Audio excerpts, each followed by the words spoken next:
man. Hold a man down till his breath ran out. My eyes can't take another black man down. While other blacks stand round, yelling, officer, stand down. Instead of putting hands down, y'all come on now. When the time gon' come for you to put fist up and give a black man pound, shoulder to shoulder, stand round and say, I dare y'all now. If one fall, we all fall. If one call, we all call. You watching him take his last breath, but silence is death. That's on y'all. Stand round, stand proud, stand tall. No more victims in the shadows of the law. Hands up, fists tight, we brawl.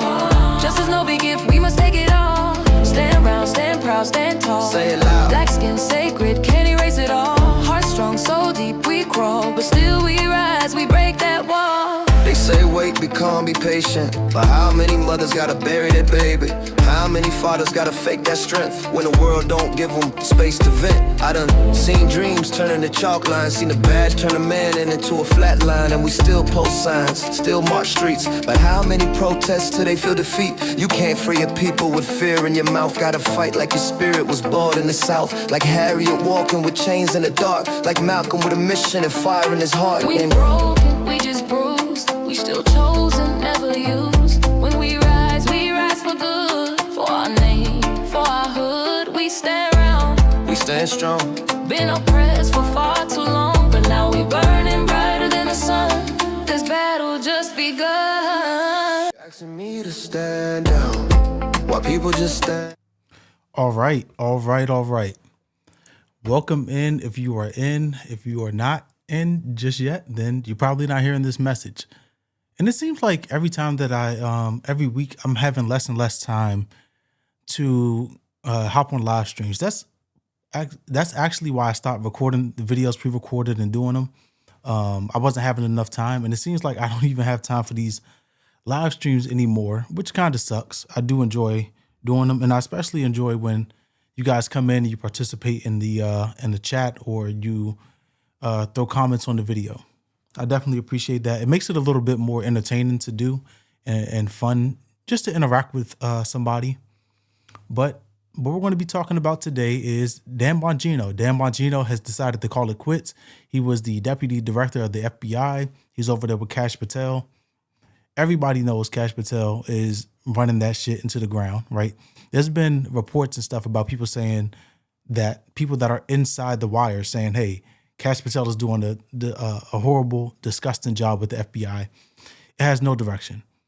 His second in command is Dan Bongino. So as the head goes, so goes the body. If Dan Bongino and Kash Patel if Kash Patel is fucking up the FBI and he's the head, Dan Bongino is the second in charge. He's also contributing to that. So he's decided to tuck his tail early into the Trump administration. We're only 12 months in, right? January will be a full year that Trump has been president for his second term. Dan Bongino has decided that it's time for him to call it quits. All of the talking that they did about him and Kash Patel did about corruption, and they were going to fix things in the government, and they were going to be transparent. None of it came to light. So we're going to talk about that. We're also going to talk about, what was this? The U.S. has decided to seize a second oil tanker off the coast of Venezuela. So we're going to talk about that just a little bit. We're also going to talk about Zohran Mamdani. So Zohran Mamdani, on January 1st, he's going to become the mayor of New York City, much to the chagrin of many right-wingers, many leftists.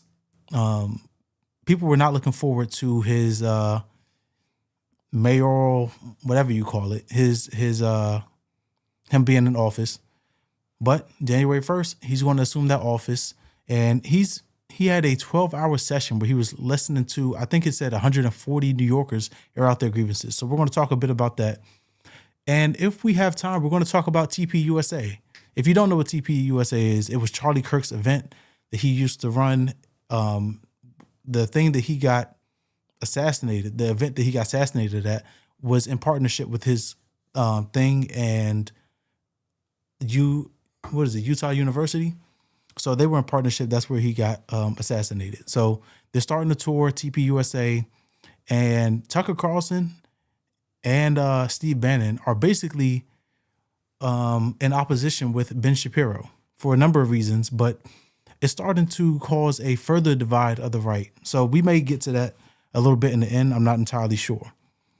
But let's talk about this first thing. We're going to talk about Dan Bongino tucking his tail and running now that the Epstein files are out. So I want to tell you my theory, and I'm going to pull up some reporting from Fox News. But let me tell you my theory. The Epstein files are supposed to come out on the 19th, right? That bill that Ro Khanna and Thomas Massie worked on, Trump signed it. It was a law. They said, hey, you have 30 or 31 days to produce all of these Epstein files. The Department of Justice had to release them, only redacting victims' names, or they were going to be in violation of that law. So if you remember the history, it took a long time for them to get the 218 signatures over in the House. And then at some point, Trump was like, okay, let's flip. I'm going for the Epstein files. Everybody can sign it. They had, I think, one dissenter that was like, no, I'm not signing it. Other than that, it passed, except for that one voter. It passed unanimously in the House, unanimously in the Senate. Trump signed it. So they were supposed to release the files almost completely unredacted, except for the victims' names. We got something entirely different, which we're going to talk about in a little bit. But Dan Bongino decides around the 19th is when he's going to be working his last day. He said, hey, at the top of the year, I'm going to be giving up my position over at the FBI. I think I'm going to go ahead and tuck my tail. I'm going to run. And my theory is he knew that what was coming out in these Epstein files, right? The FBI is under the Department of Justice. He knew what was coming out. He's like, yo, I don't want to be on the hook later for what they are or are not going to produce. So I'm just going to go ahead and run. I'm going to go back to what I was doing, which was being a podcaster, being a media personality prior to him being in the FBI. And there's a lot of things to say about that, right? There's a lot of things to say in regards to Dan Bongino, Kash Patel, what's the dude's name? Pete Hegseth, all of these people being media personalities before they were elevated into the highest offices of our government. But Dan Bongino is like, I don't want to be on the hook for what's going to come out or what has come out. So let me go ahead and pass the buck on to somebody else so I don't have to be accountable. His last day is Friday. The Epstein files came out on Friday. And he's like, I won't be brought up on any charges or blamed, or I won't be doing any hearings in relation to these files because I won't be there. All right, so let's check out this reporting over on Fox News. Let's see what they have to say. We have a Fox News alert for you here. Deputy FBI Director Dan Bongino announcing on X just moments ago he is leaving the Bureau in January. He added this: I want to thank President Trump, AG Bondi, and Director Patel for the opportunity to serve with purpose. Most importantly, I want to thank you, my fellow Americans, for the privilege to serve you. God bless America and all those who defend her. Ooh, Dana? Yes. I just got some breaking news. Yes.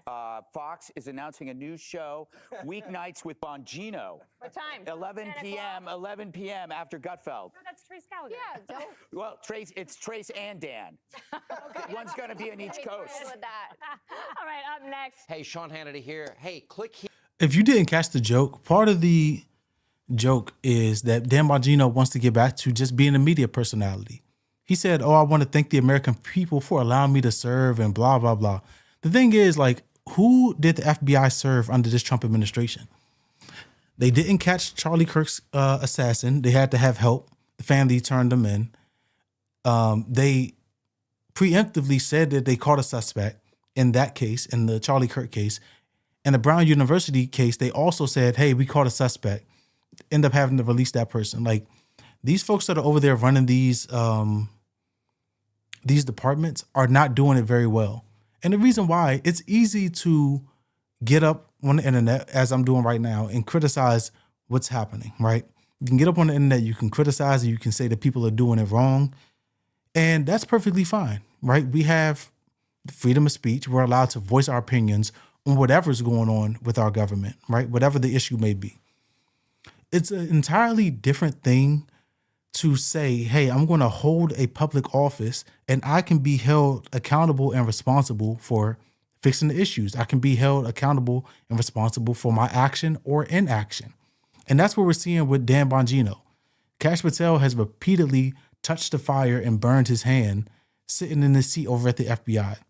And this is an aside. And the unfortunate thing is, this is not a job where you want to be making mistakes and learning on the job, right?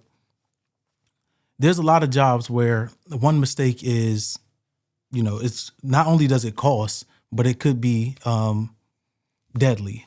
And Kash Patel just repeatedly running into wall after wall in his position, and Dan Bongino was right behind him. So they're holding hands trying to run through platform 9 3/4 together, only to find out that it's actually a brick wall. So there you have it. Let me go ahead and pull up this other thing. So if you guys didn't catch what Trump said, right before Dan Bongino decided that he was going to put out his resignation through Twitter, through X, Trump had made a statement where he said, I think Dan wants to go back to being a media personality. And then you get this statement. So like I said, it's easier to, look at what you call the establishment and say, these people aren't doing their job, or they're not doing their job well, or I would do it differently. And that's what Dan Bongino was going to go back to. He said the thing in terms of the Epstein files. He had said the thing earlier, I think it was like June or July. He was like, I was shocked to my core by what's in the files. And what has been in the files has not been released to the public in any sort of way where people are being charged, right? I don't want to go through an entire history of what's gone on with the Epstein files, but Kash Patel said they had them.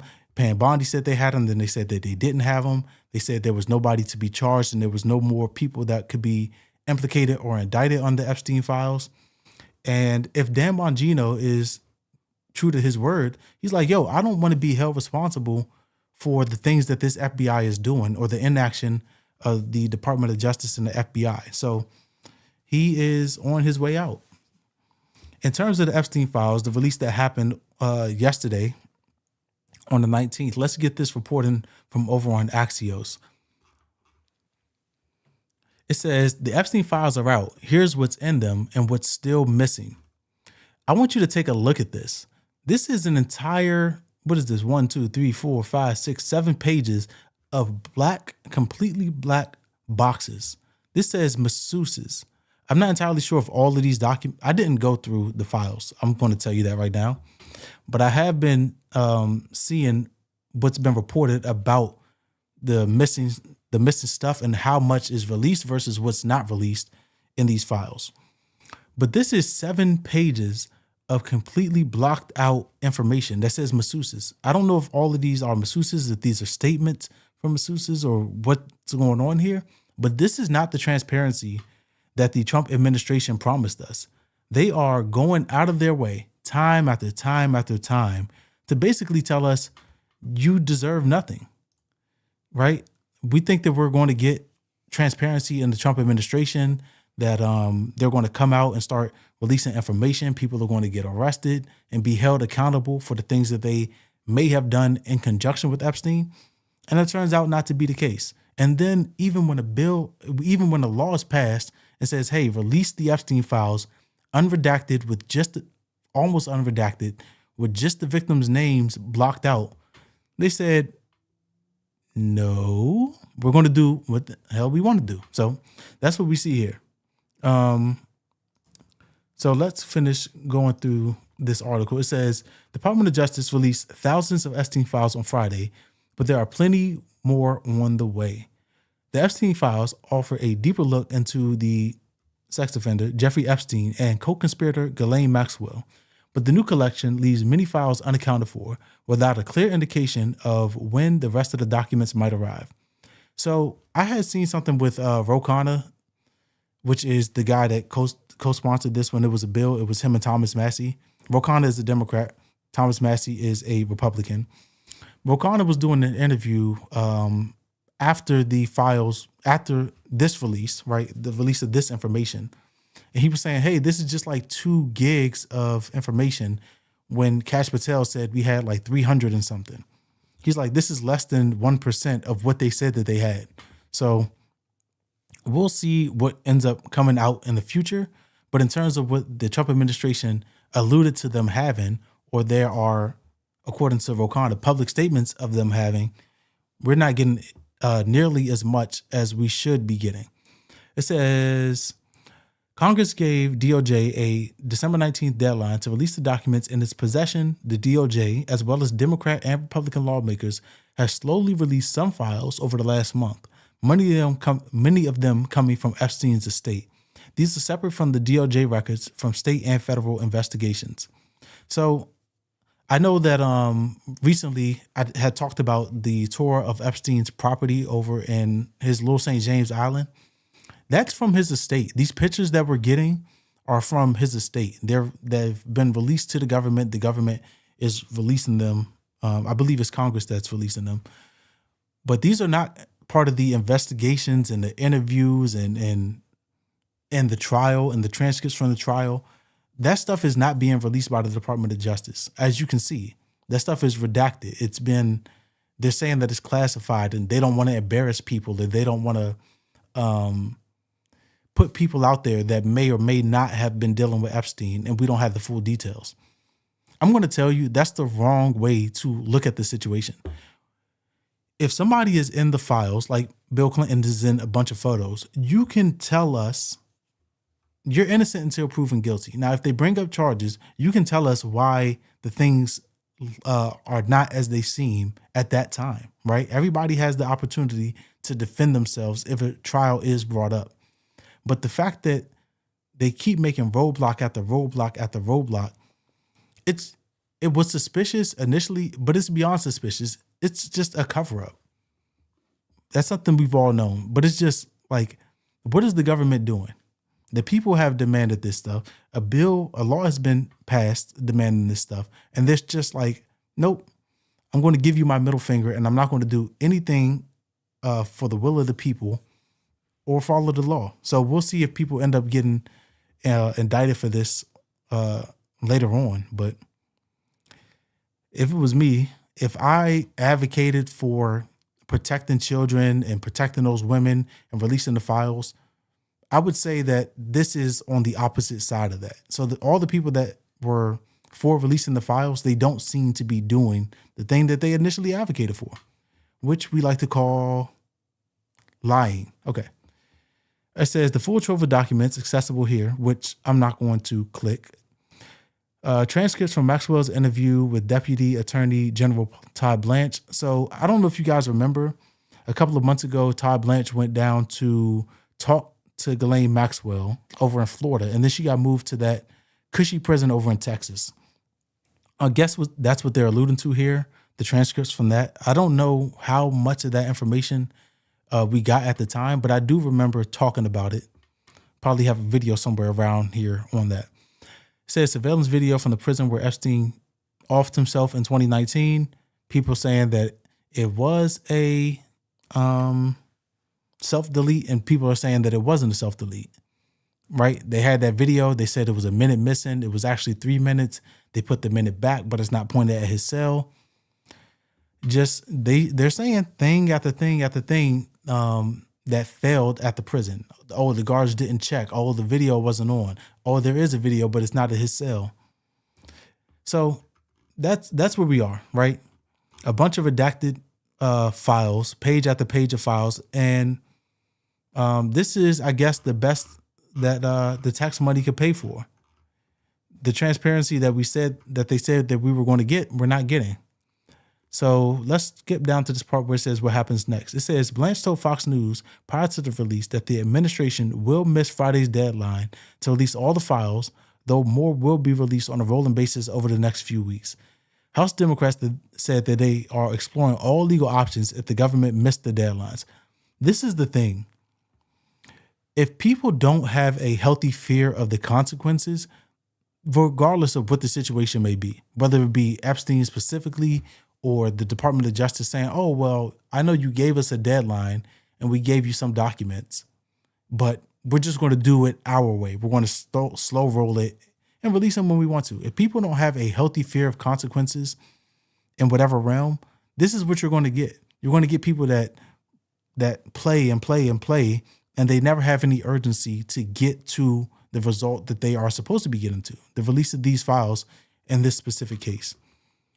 So it says here's what the estate has shared so far. So we just talked about the estate versus Department of Justice. That's pictures of the plane, over 95,000 photos, 20,000 pages. I guess this is the emails. Yeah. So you guys can let me know what you think about this entire Epstein situation. Of course, we're getting more information as time goes by. But the government has unequivocally said that they don't give a damn what it is that the people want. They don't give a damn about the law. They're going to choose to play by whatever playbook that they make. They're going to make it up as they go along, and whichever way favors Trump, his administration, the conservative movement, and the right wing in general. Because if you remember, I forgot who that guy was. I think he is second in charge over at the DOJ. He had that interview where he said, oh yeah, we're just going to redact all the Republican names. That sounds like playing politics, right? I know that they keep saying, oh, well, it's going to hurt the Democrats. Nobody cares. Nobody cares if it's going to hurt Republicans, Democrats. Nobody cares what these people's political ideology is, what side that they're on. Offenders need to be arrested and charged for the offenses that they participated in. Now, if there are people that are not there, if there are people that are in the files that have that have not participated in what Epstein was participating in, then by all means, don't charge those people. Nobody is asking for that. But what we are asking for is accountability, 100% across the board, no matter what side you're on. All right, so let me take a break and I'll queue up this next thing, and we're going to keep rocking. Give me 1 second. Oh, okay.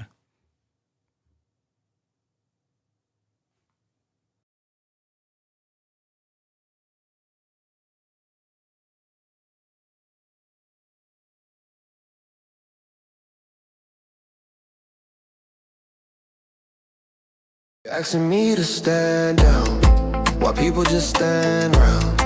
Recording policemen, hold a man down till his breath ran out. My eyes can't take another black man down while other blacks stand round, yelling, officer, stand down. Instead of putting hands down, y'all come on now. When the time gon' come for you to put fist up and give a black man pound, shoulder to shoulder, stand round and say, I dare y'all now. If one fall, we all fall. If one call, we all call. You watching him take his last breath, but silence is death. The song, y'all. Stand round, stand proud, stand tall. No more victims in the shadows of the law. Hands up, fists tight, we brawl.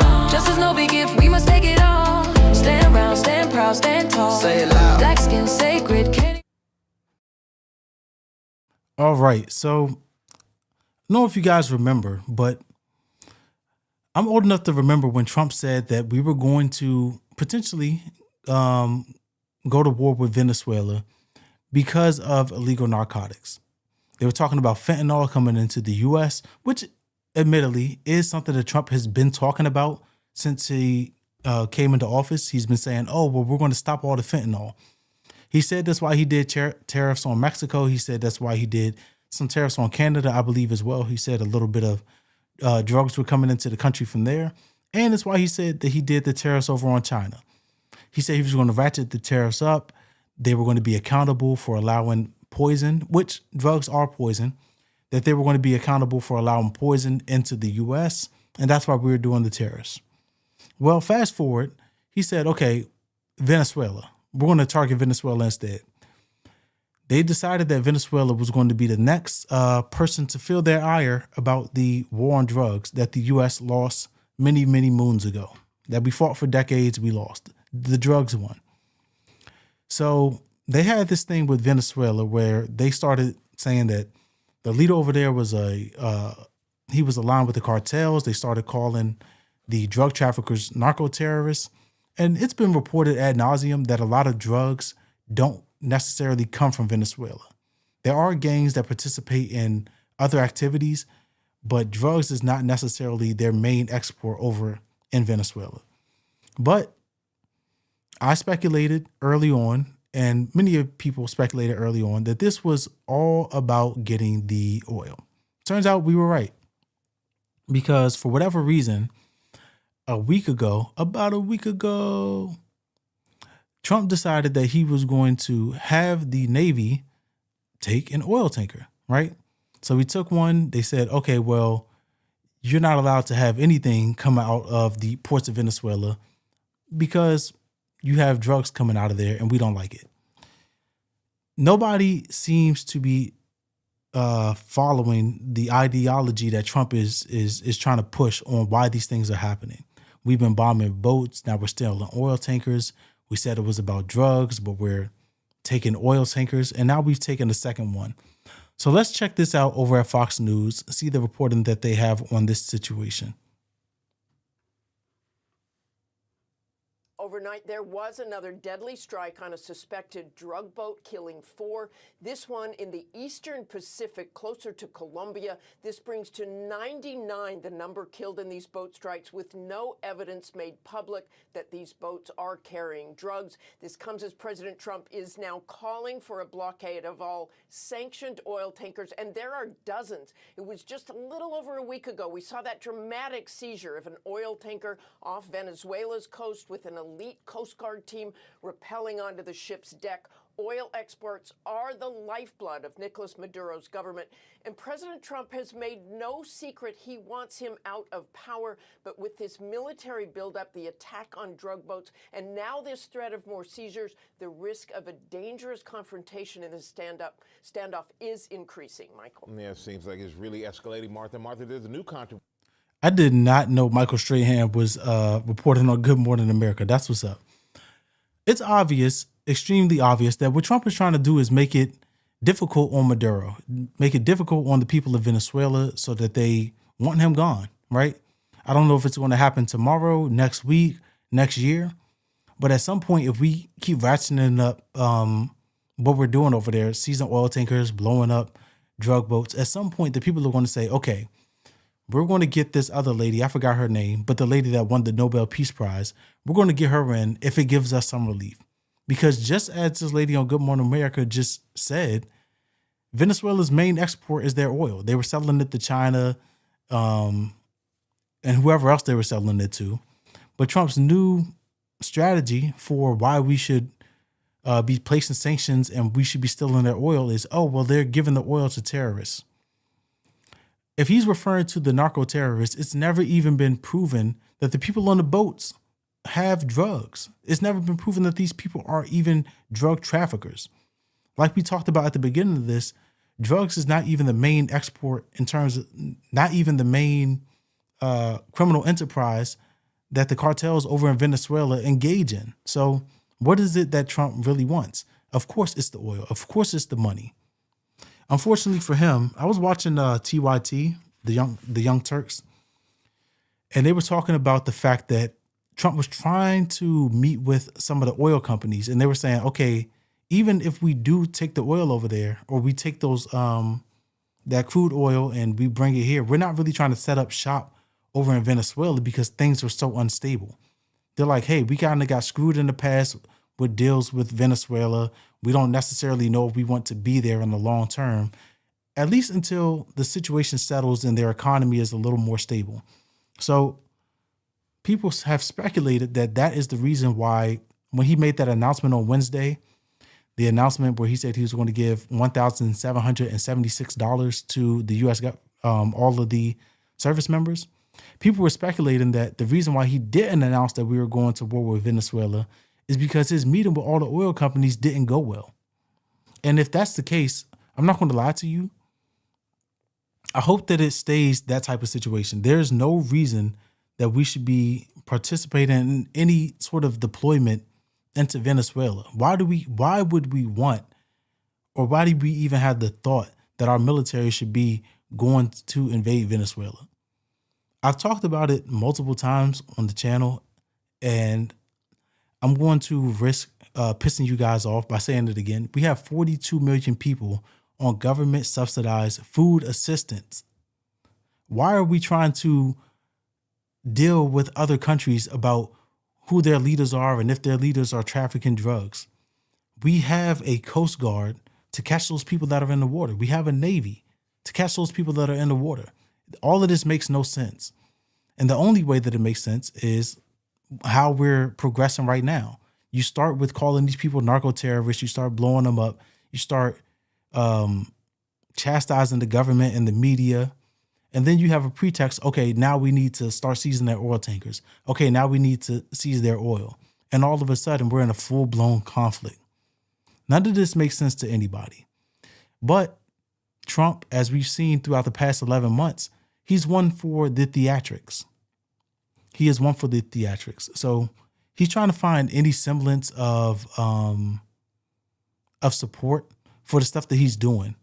And like we said about the oil executives, they're like, we actually don't want that until things are more stable. Maybe, we can make a deal with Venezuela, but we are not supporting taking their oil. So that's where we are. Unfortunately for Donald Trump, he doesn't seem to be getting the backing that he was hoping that he'd get. And if it continues that way, then maybe, just maybe, we can stay out of a future deployment for our troops in Venezuela. Let me check out. I had some other stuff that I wanted to talk about regarding this. Okay, so this is about the second tanker that they took. It says U.S. boards unsanctioned tanker with Venezuela oil to tighten blockade. So in that Good Morning America video that we played a brief moment ago, I don't know if you remember, but the lady said, hey, we sanctioned about a dozen different oil tankers or ships from Venezuela. And that's, one of the ones that he seized in the first oil tanker, the one where they were rappelling like a fucking military movie. Now we've stopped and we've boarded one of the ones that's unsanctioned, and we're going to steal that oil too, because we are America and we do whatever the hell we want to do, apparently. Regardless of, we start wars without Congress declaring them. We start dropping bombs on boats without proving that there are narco terrorists or even drugs on the boats. We just do whatever we want to do. And the world has to sit by. They have to watch. And if you do anything about it, apparently we're just going to invade your country. So it says the U.S. military early Saturday boarded a tanker that is not under U.S. sanction as it shipped Venezuelan oil in hopes of escaping a blockade imposed by President Trump, according to two sources familiar with the action. The show of force makes it clear the Trump administration considers almost all oil tankers carrying Venezuelan crude to be subject to search and possible seizure, whether the vessel is under sanction or not. I don't know why the media repeatedly pretends like Trump cares about the rules, whatever the rules are. It doesn't matter if it's the Epstein files that the DOJ didn't release in totality like they were told to do. It doesn't matter if it's this crude oil thing. It doesn't matter if it's bombing those boats. The September 2nd strike that Hexef did, where he was proud of it, and then he testified, was like, oh, well, I think he refused to testify. I can't remember. I've been reading so much stuff lately. These people, they don't care about what the law is or if they put you on a list as one of the sanctioned ships. They're just trying to get to the point where they can go get the oil. The pretext doesn't matter. It doesn't matter that it's narco terrorists, but that they never prove. It doesn't matter that it was a oil tanker that wasn't sanctioned. They're looking for a reason. It doesn't matter what the reason is. And eventually, if you keep bullying somebody, at some point they're going to retaliate. Maduro, he tried to make a deal with Trump. He said, yo, let's make a deal. Let's come to the table and find out some sort of agreement where you can get the oil you want and we can get a little bit of money for our oil. Trump does not want that. He wants to steal it. He wants it. He said in the video, I believe it was earlier in the week, they stole our oil. Venezuela, the country that produces the oil, that the oil is coming from, he said that they stole it from us. So that tells you everything that you need to know about where Trump is in terms of how he's going to proceed with this conflict that he's trying to drum up and escalate. Anyway, it says the show of force makes it clear Trump administration considers almost, we just talked about that. Doesn't matter what the oil tanker is, they're seizing that oil. They're stopping those boats. This is the second oil tanker, Venezuela, carrying Venezuelan oil to be boarded by the U.S. It is unclear if the U.S. will take control of the oil as it did with the vessel Skipper, the first of its kind seized on December 10th. And they were bragging about how big that first ship was. They were like, yeah, this is the most oil we've ever stolen from anybody. I'm not necessarily sure we as the U.S. should be using that as bragging rights. It's not a very good situation to be in when the Secretary of War, Pete Hegseth, changes the Department of Defense to Department of War, right? I don't know, this is an aside, but I don't know if he understands that the Department of Defense is a propaganda name. Because as I was reading this thing from Noam Chomsky, and he was talking about how, in the name defense, nobody's going to say, oh, no, we're going to stop doing defense spending.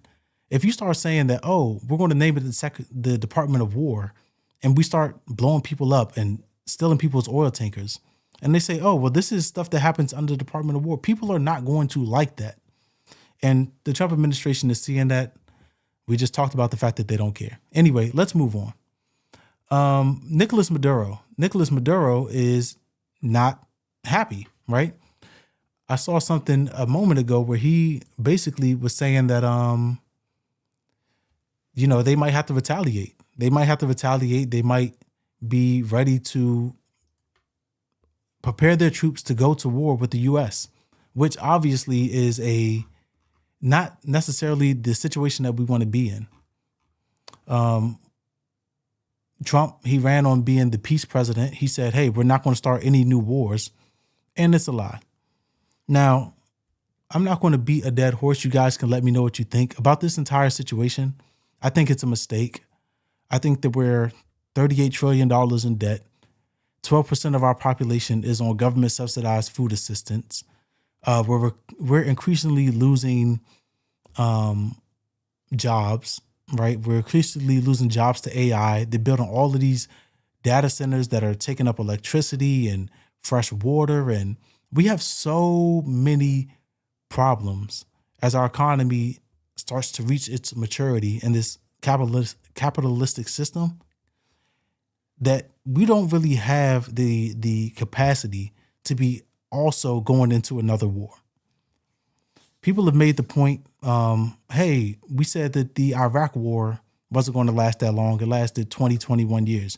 We said that the war with Vietnam wasn't going to last that long, and that dragged out. And now we're saying, oh, well, if we go to war with Venezuela, that won't last long either. How about we just don't find out? How about for once, instead of trying to do like a regime change or trying to bully another country, I have a phenomenal idea for the president and the country. Let's mind our fucking business. But that's just me. I'm just the guy on YouTube, what I know. All right, so real quick, this is going to be let me take a break real quick and grab some water, and I'll be right back. We're going to be right back. But I want to talk about Zohran Mamdani. He's going to be assuming his post as the mayor of New York City at the turn of the year. And seeing as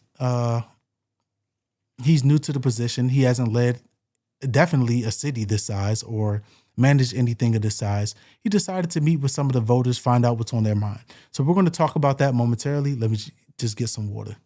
Be right back. Asking me to stand down while people just stand around. Recording policemen, hold a man down till his breath ran out. My eyes can't take another black man down while other blacks stand round, yelling, officer, stand down. Instead of putting hands down, y'all come on now. When the time gon' come for you to put fist up and give a black man pound, shoulder to shoulder, stand round and say, I dare y'all now. If one fall, we all fall. If one call, we all call. You watching him take his last breath, but silence is death. The song, y'all. Stand round, stand proud, stand tall. No more victims in the shadows of the law. Hands up, fists tight, we brawl. Justice no big gift, we must take it all. Stand round, stand proud, stand tall. Say it loud. Black skin sacred, can't erase it all. Heart strong, so deep we crawl, but still we rise, we break that wall. They say wait calm, be patient. But how many mothers gotta bury their baby? How many fathers gotta fake that strength when the world don't give them space to vent? I done seen dreams turn into chalk lines, seen the badge turn a man into a flat line, and we still post signs, still march streets. But how many protests till they feel defeat? You can't free your people with fear in your mouth. Gotta fight like your spirit was born in the South, like Harriet walking with chains in the dark, like Malcolm with a mission and fire in his heart. And All right. So I saw this thing a couple of days ago, and like I said right before the break, Zohran Mamdani is going to be assuming starting his mayoral term at the turn of the year, right? 2026. The people elected him overwhelmingly to lead New York. People have complained ad nauseum about him having socialist policies, calling him a communist, saying they threw everything that they could at Zohran Mamdani, and he won despite that.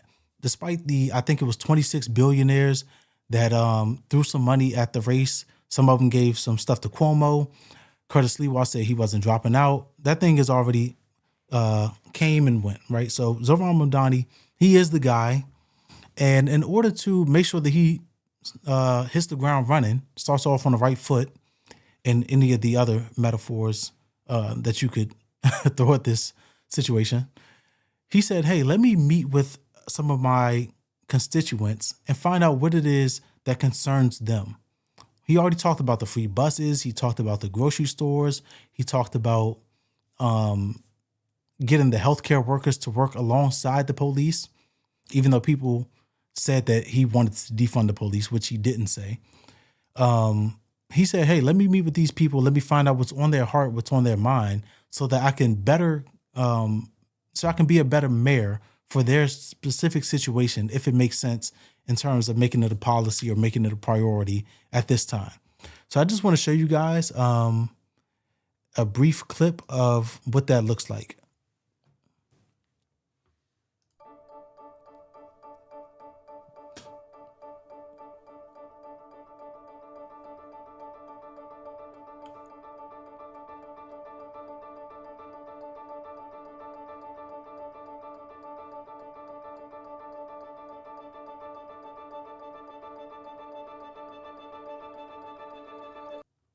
All right, so they end up doing 1:17 of this highly sped through thing where Zohran Mamdani, basically what is being reported by Brian Allen over on X, it says Zohran Mamdani spent 12 straight hours on Sunday. I believe that was last Sunday, obviously. It wasn't this Sunday, that's tomorrow. From 8 a.m. to 8 p.m., sitting down with New Yorkers and listening, hearing directly what people want to change in this city. Here's what public service is supposed to look like. And I've got to say, for one, it's an excellent idea to sit down with your constituents and just find out what's on their heart and mind. Because you can do these town halls where they have curated questions, or you can have somebody call in where things are filtered and then you have your rehearsed answer. When you're meeting people face to face like this, or when you're meeting people one-on-one and actually having a conversation, you allow them to flesh out their idea. Now, in this specific situation, they only had like 3 to 5 minutes or whatever to talk because it was 140 people. But having the opportunity to tell somebody face to face, hey, this is the problem that I'm seeing in the city, you get a lot more direct feedback and you have a conversation. And I was talking about a couple of days ago that James Tallarico did a similar thing by going on Jubilee. So Jubilee, if you are not familiar with the platform, they have this series called Surrounded. Somebody sits in the middle of a circle. There are 20 to 25 people surrounding them. There's a prompt and they come up and talk about the prompt. So James Tallarico, he's running for Senate over in over in Texas. And he did that. And I see this situation with Zohran as a similar format to that, where you're speaking directly to people that have problems or have ideas as people that are on the ground, people that are actually suffering. It's been talked about that Zohran Mamdani, he went to an Ivy League school, that he comes from this sort of background, and what does he know about the struggles of, the everyday person in New York? Now you can see he's listening to the everyday person in New York. He's getting their direct feedback, their direct input. And I think that more of this needs to happen. The thing like with James Tallarico, the thing that Zohran Mamdani is doing, because at least for me, I look at politicians as living in like an ivory tower. They're always somebody that's super polished, that is well educated, they've gone to school, and they don't know what's actually happening in the streets. When Trump deployed the National Guard over in DC, right? You guys know I'm in the DMV area. When Trump deployed the National Guard, it was because the kid from Doge that they called, his nickname was Big Balls. He ended up getting jumped by a 15 and 16-year-old girl or something like that. Trump ended up deploying the National Guard, saying how dangerous DC is. Admittedly, DC can be dangerous, but that one incident that happened was not indicative of stuff that happens all across, DC. But you wouldn't know that. He wouldn't know that because he's not on the ground. And just seeing a situation like what Zohran Mamdani is doing, like I said, he's going directly to the people. So anyway, let's check out this reporting from Hyperallergenic. I've actually never heard of this before. It says Zohran Mamdani pulls a Marina, I don't know that last name, at a Queens museum. It says ahead of his inauguration as mayor in New York City, Zohran Mamdani staged a 12-hour appearance at the Museum of Moving Image in Queens on Sunday, December 14th, to hear directly from his constituents and one-on-one conversations. So that's what we just showed you, the one-on-one conversations, just like what you and I are doing, right? People can give me their feedback. People have given me their feedback. Some of it I don't like, but they're welcome to say it nonetheless. Just being able to meet the person that is leading you, know that they are trying to come from a place of understanding. I think too many times politicians, they have like a wagging their finger or like, this is my vision, this is my goal. Like I finally get to lead people, but they don't know the problems and they're leading us into the ground. We're seeing that with the Trump administration. We just talked about them doing the fucking bombing over in Venezuela that nobody asked for, claiming that they're narco terrorists and we need to shoot all of their drug boats, but we never prove it. So I like this thing from Zohran Mamdani. I promise it wasn't going to be a long segment. You guys tell me what you think about him in general. Tell me what you think about this meeting that he's having, right? I know he's a divisive person. People call him a communist. People call him a socialist. People have called him some Islamophobic names as well, which people are free to say what they want to say, but I think this kind of fucked up and unfair, but that's just me. So let me know what you guys think. Before we get out of here, the last thing I want to talk about was TPUSA. TPUSA is Charlie Kirk's company. It is a conservative company, if you are not aware. And basically they try to convert people over to the Republican Party. They do like a pep rally type of, from what I understand, right? They do like a pep rally type of thing to get people excited about conservative values. They have speakers, they sell merch. It's an entire, there's theatrics with it. So Tucker Carlson and Ben Shapiro have been going at it during this TPUSA, the first stop on this TPUSA tour. And the reason they're going at it is Tucker Carlson has, before he's platformed Nick Fuentes, right? I believe he's also had a conversation with Candace Owens. And the ideological divide between people on the right is, if we're going to be completely honest, it's foreign policy and it's a country over in the Middle East, right? Now, Tucker Carlson has said, hey, we don't need to be given aid. That's the same idea that Nick Fuentes has. That's the same idea that Candace Owens has. And Ben Shapiro is on the opposite side of that, right? So they kind of trade some jabs back and forth during their PTUSA speeches. But I want to show you what it is that Tucker Carlson says. So basically, Ben Shapiro says, hey, if somebody says something, it's everybody in the assertive movement's responsibility to call that person out, denounce them, essentially cancel them. Which, for a long time, the right has said, hey, we don't believe in cancel culture. We don't participate in that, which we find out after Charlie Kirk was assassinated, that wasn't necessarily true. Anyway, let's go on to these remarks from one Tucker Carlson. I just got here, and I feel like I missed the first part of the program. Hope I didn't miss anything meaningful. But I just want to say, I don't think I did. No, I'm just kidding. I watched it.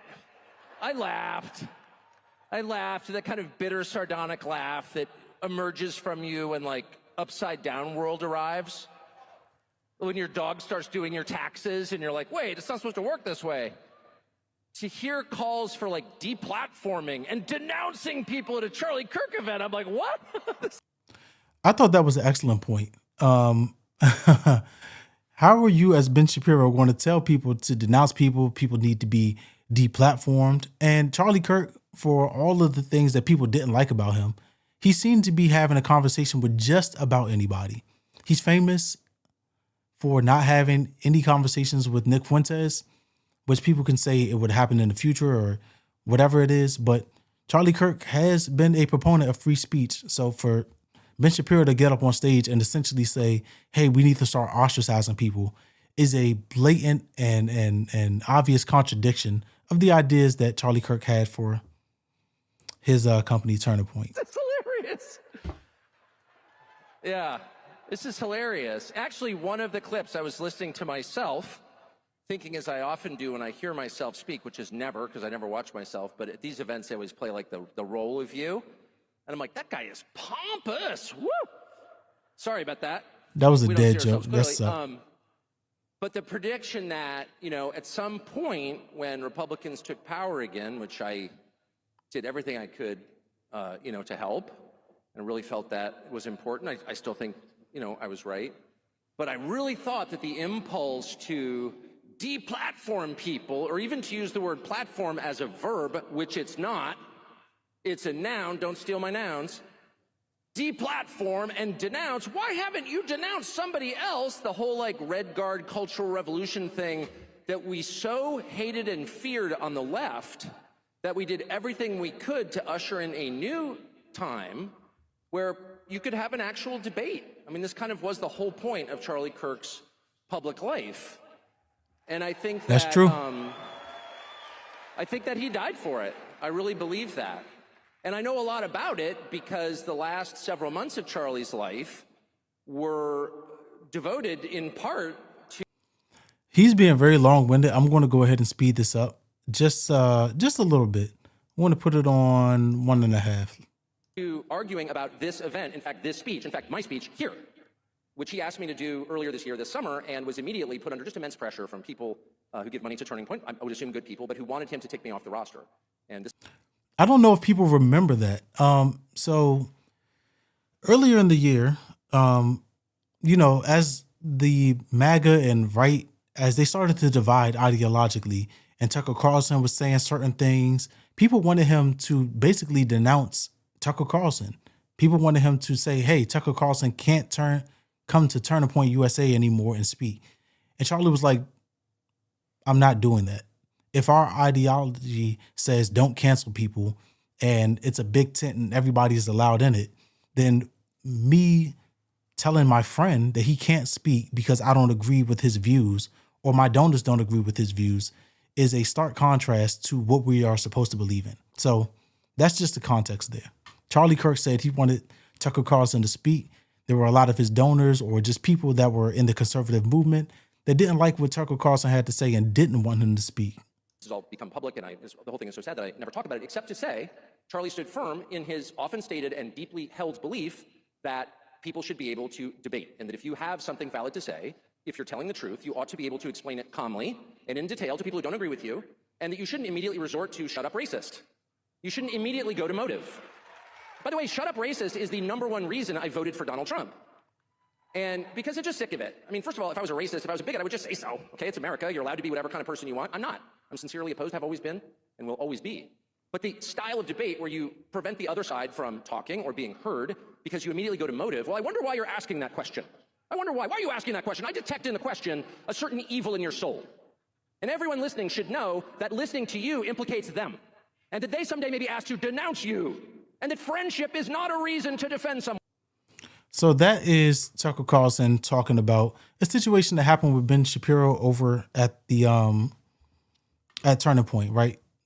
Ben Shapiro gave a speech. Tucker Carlson came up and replied after. And unfortunately for Ben Shapiro, I think that his time as a media star, a media darling, has sunset. he still has influence, right? He still gets hundreds of thousands of views. I think he has like, I forgot how many millions of subscribers he has on YouTube, but I think that in terms of being a powerhouse that he was 10 years ago, even 5 years ago, it's kind of sunset. And in order to, and part of the reason is in order to keep the power that he has, he's kind of asking people on the right to shun everybody else. Whether they should be shunned or they shouldn't be shunned is entirely your decision, right?